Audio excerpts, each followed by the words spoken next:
waxaan ognahay maalimadii shalay ahayd in ciidamada ICE gabar cadaan ah oo magaceeda markii dambe lagu sheegay Renee Nicole Mitchell oo ka mid ahayd dadka legal observerska oo loogu talagalay in ay la socdaan dhaqdhaqaaqyada ICE ay sameynayaan iyo haddii wax sharci darro ah ay sameynayaan inay ogaadaan in ciidamada ICE ay dileen. madaxweyne Trump wasiirkiisa amniga gudaha iyo aqalka cadba waxa ay difaaceen askarigaasi oo yiraahdeen noloshiisa ayaa khatar ku jirtay oo waa uu isdifaacayay. laakiin muuqaaladii la duubay marka dhowr angal laga fiiriyo waxaa muuqanaysa in gabadhan ayba doonaysay ciidamadu inay dhaafaan oo hal gaari oo ka mid ah ay gacanta u haatisay oo uu dhaafay, kii labaadna intay ka istaagtay oo inuu dhaafo way u malaynaysay, laakiin askartan ay ka soo degeen. markii ay aragtay in askartan ay ka soo degeenna in markaasi kadib ay inay ka dhaqaaqdo ay ka cararto ay isku dayday. askariga ku hor aadanaana waa askariga xabadda ku dhuftay oo ay dowladdu leedahay federaalku waa uu isdifaacayay, laakiin sida muuqata khatar xoogan ma aysan jirin. marka gobolka Minnesota waxa uu leeyahay dilkan dil bareere ayuu ahaa, waa in baaritaan lagu sameeyaa, askarigaasina maxkamad la soo saaraa. gudoomiyaha gobolka ayaa arrintaasi ka hadlaya, waan idinla wadaagaya. marka labadaasi arrin ayaa jirta oo dowladda federaalku ee askarigii difaacayso leedahay difaacu nafsi ayuu sameeyey oo naftiisa ayaa qalqal gasho. gabadhan waxay doonaysay inay gaariga jirsiiso, gobolkuna waxa uu leeyahay askariga noloshiisa iyo askarta kale la socotay ICE-ba khatar kuma jireen, si ula kaca oo bareera ayuu dilkan u geystay. xitaa gaarigeeda rasaasta mid miraayada hore ayay uga taalaa qaybta darawalka ku aadan sida aad sawiradaba aad ka arkaysaan. haddaba mudaharaadyo xoogan ayaa arrintaasi ka dhashay. mudaharaadyadaasi ilaa iyo xalay ayay socdeen, dadweyne aad u fara badan ayaa isugu soo baxay goobtii dilku uu ka dhacay ayay tageen, ubaxyo ayay dhigeen, waxay shiteen shumacyo kala duwan, taleefanadooda ayaa sidoo kale nalalka ay ka shideen, waxaana ay ku qaylinayeen ICE hadda ha ka baxdo Minnesota. waxaana sidoo kale ay dhahayeen cadaalad ayaan u rabnaa gabadhii dhimatay ee Renee Nicole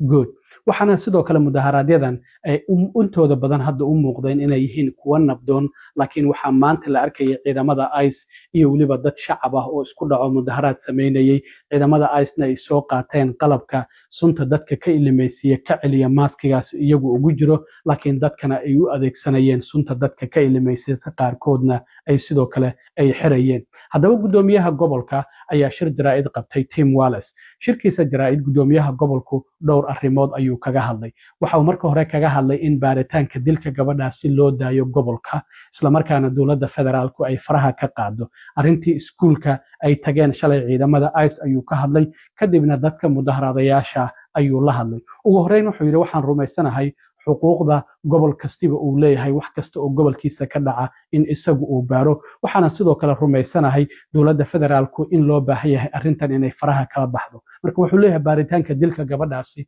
gobolka ha loo daayo, dowladda federaalku maadaama iyadu ay geysatay arrintan faraha kala baxdo. waxaan sidoo kale rumaysanahay yidhi xaaladdu inay kasii dartay ilaa iyo shalay markii ay arrintu dhacday, haddana nabadgelyo aysan jirin, islamarkaana joogitaankooda uu arrintaasi sababayo ciidamada ICE ayuu ula jeedaa. wuxuu yidhi laba shil oo dhacday shalay markii dilka gabadhaasi loo geystay kadib ayaa waxay ila noqotay mid la yaab leh. waxaan arkay uu yidhi qof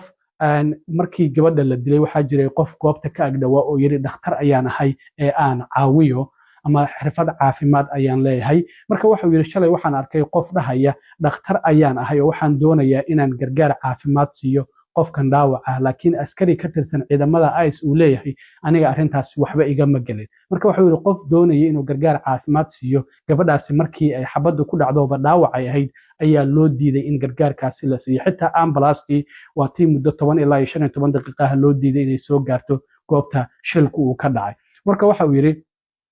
arrintaasi waxay muujinaysay in wax bini'aadanimo ah aysan ciidamada ICE aysan lahayn, waxayna ila noqotay mid aan aad ula yaabay. sidoo kale wuxuu yidhi shalay markii dilkaasi uu dhacay kadib xaaladdu ay kasii dartay, ciidamada ICE-na waxay galeen iskuul oo public ah oo kuwa dowladdu ay leedahay oo Minnesota ku yaala. arrintaasi oo ay caqabado sababeen xilligii gelinkii dambe ardayda la soo daynayay ayayna arrintaasi dhacday. marka waxa uu sheegay in qalalaaso uu ka dhexdhacay ardadii xilligaasi la soo daynayay iyo weliba ciidamadii ICE. arrintan ICE-na si ayuu u sheegaysaa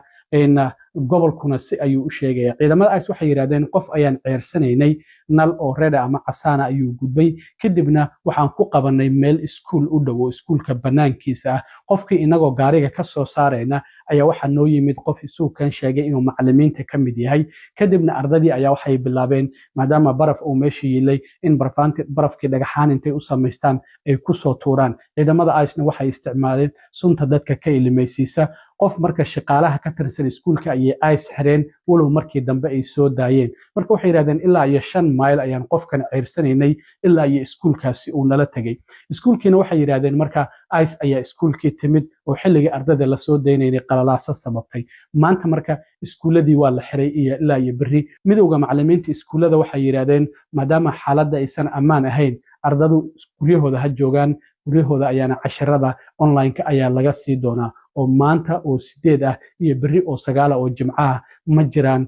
wax iskuulo ah iskuulada public ah Minneapolis iyo waliba St Paul maadaama hadda sabti iyo axadna ay soo socdaan waxa laga yaabaa mudaharaadyadu inay sii ballaartaan marka arintaasi ayaa dhacday iskuulka ka dhacday oo ciidamada ICE ay sidaas u sheegayaan amaba wasaaradda amniga gudaha iskuulkiina uu sidaasi u sheegayo marka waxa uu yiri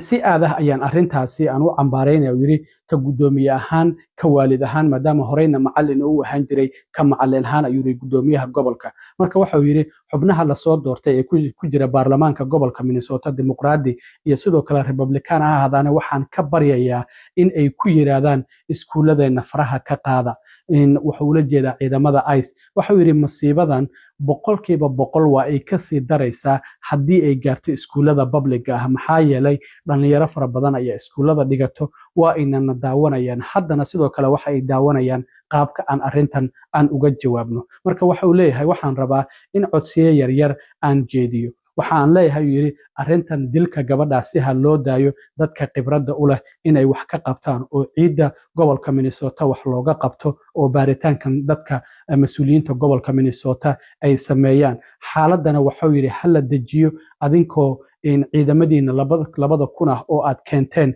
gobolka Minnesota ka qaadaya in isla markaana iskuuladeennana ka fogaada sidoo kale waxa uu leeyahay waxaan doonayaa dadku inay si nabdoon ay ku mudaharaadaan maxkamadaha waan ku guuleysan doonaa marka wuxuu leeyahay kiiskan haddii uu maxkamad gaaro waan ku guuleysan doonaa waxa uu sidoo kale leeyahay shacabka Mareykanku way daawanayaan waxa ka dhacaya gobolka Minnesota laakiin wadada kaliya oo aan ku guuleysan karin oo aan ku guuldareysan karno waxa ay tahay haddii arintan ay isku bedesho khalalaaso isla markaana xaaladdu ay ka sii darto arintaasina dadka mudaharaadka sameynaya ayaa gudoomiyaha gobolka uu ugu baaqaya haddaba isagoo arrimahaasi ka hadlayay waxa uu yiri We believe in states' rights.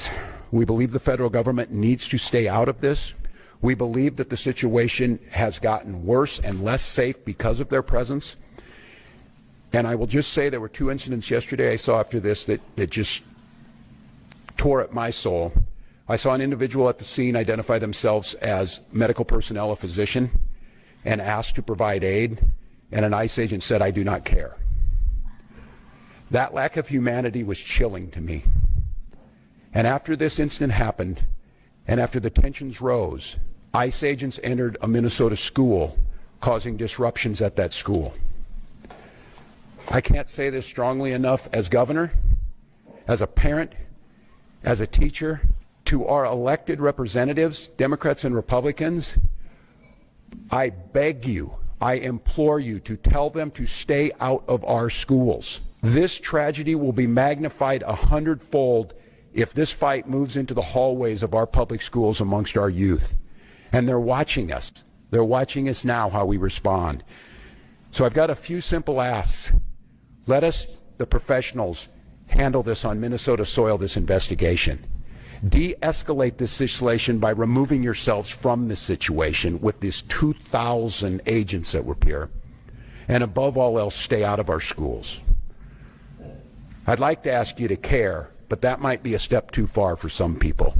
But I know Minnesotans care. So we'll protest peacefully.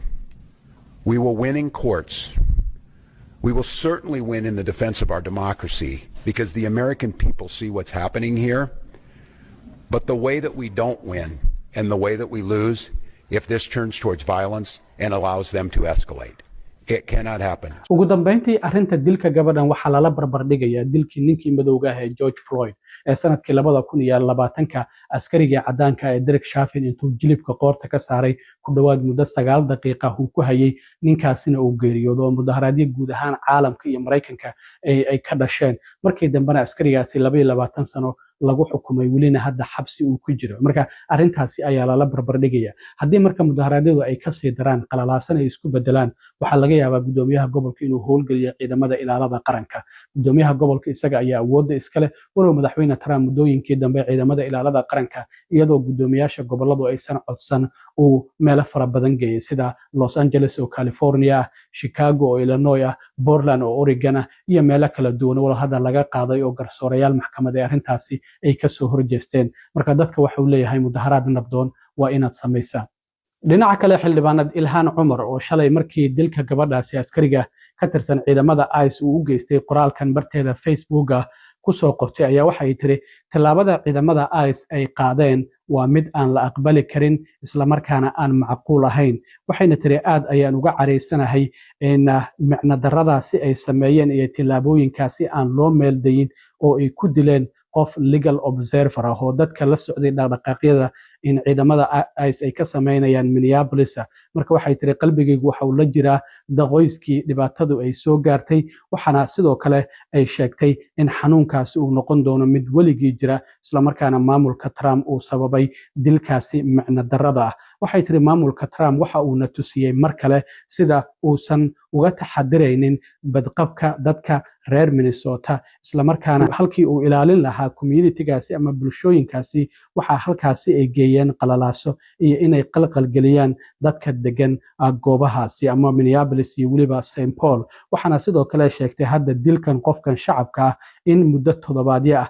laga digayay ICE-na howlgalkan ay ugu yeereen Operation Metro Surge waxa uu faafinayaa cabsi qalalaaso iyo sidoo kalena guud ahaan gobolka dhibaatooyin ka dhaca marka waxay tiri arrintan ma ahan mid amniga lagu sugayo laakiin waxay tahay mid gobolka khalalaaso looga abuurayo waxay tiri mid la difaaci karana ma ahan waxay tiri ICE waa in arrintan lagula xisaabtama isla markaana waa in la sameeyaa baaritaan buuxo sharcigana lala tiigsadaa hay'adan ICE marka qoraalkaas ay Facebookgeeda ay ku soo qortay waxyaabaha kale ee ka soo kordha haddii alla idmo arrimahan ka taagan Minneapolis iyo mudaharaadyadaan waa idila soo socodsiin doonaa